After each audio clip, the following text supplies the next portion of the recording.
मिले posts, jobs, current affairs, GK. नमस्कार। 16वें वित्त आयोग के एजेंडे में क्या है? भारतीय अर्थव्यवस्था। भारतीय संविधान के अनुच्छेद 280 के अनुसार भारत के 16वें वित्त आयोग एफसी ने अपना काम शुरू कर दिया है। इसका उद्देश्य यह सुनिश्चित करना है कि संयुक्त निधि को स्थानीय निकायों सहित सरकार के सभी स्तरों के बीच समान रूप से साझा किया जाए। नए बदलावों, खासकर 73वें और 74वें ने संघीय व्यवस्था के भीतर स्थानीय सरकारों की स्थिति को बढ़ाया है और आयोग को पंचायतों और नगरपालिकाओं को अधिक धन देने के तरीकों पर विचार करने के लिए कहा है। भारतीय अर्थव्यवस्था में शहरों का महत्व। भारत के शहर महत्वपूर्ण आर्थिक केंद्र हैं। वे देश के सकल घरेलू उत्पाद का लगभग 66% और इसकी सरकारी आय का 90% लाते हैं।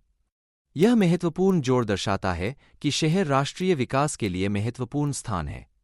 इसके बावजूद शहरों को बड़ी समस्याओं का सामना करना पड़ता है, जैसे कि सरकार के उच्च स्तरों से पर्याप्त धन नहीं मिलना, जिससे उनके लिए नया बुनियादी ढांचा बनाना और मौजूदा बुनियादी ढांचे को विकसित करना कठिन हो जाता है। शहरी स्थानीय निकायों यूएलबी को वित्तीय हस्तांतरण में चुनौतियां। राज्य और राष्ट्रीय सरकारें शहरी स्थानीय निकायों यूएलबी को सकल घरेलू उत्पाद का लगभग 0.5% देती हैं। यह अन्य विकासशील देशों को मिलने वाले धन से बहुत कम है।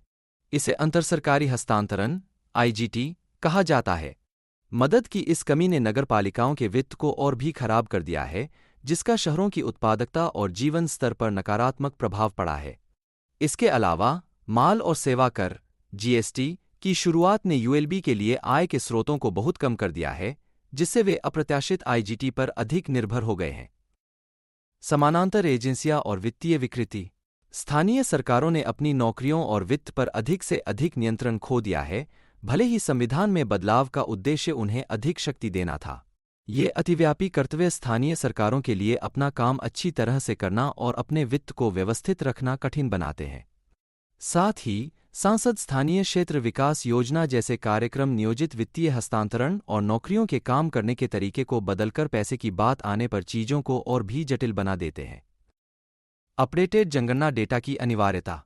2021 की जनगणना में देरी होने पर साक्ष्य आधारित आर्थिक नीतियां और हस्तांतरण लागू करना कठिन है। 2011 के आंकड़ों को शुरुआती बिंदु के रूप में उपयोग करने से जनसंख्या और शहरीकरण में बड़े बदलाव पूरी तरह से नहीं दिखते, खासकर मौजूदा शहरों की वृद्धि और कई नए शहरों का उदय।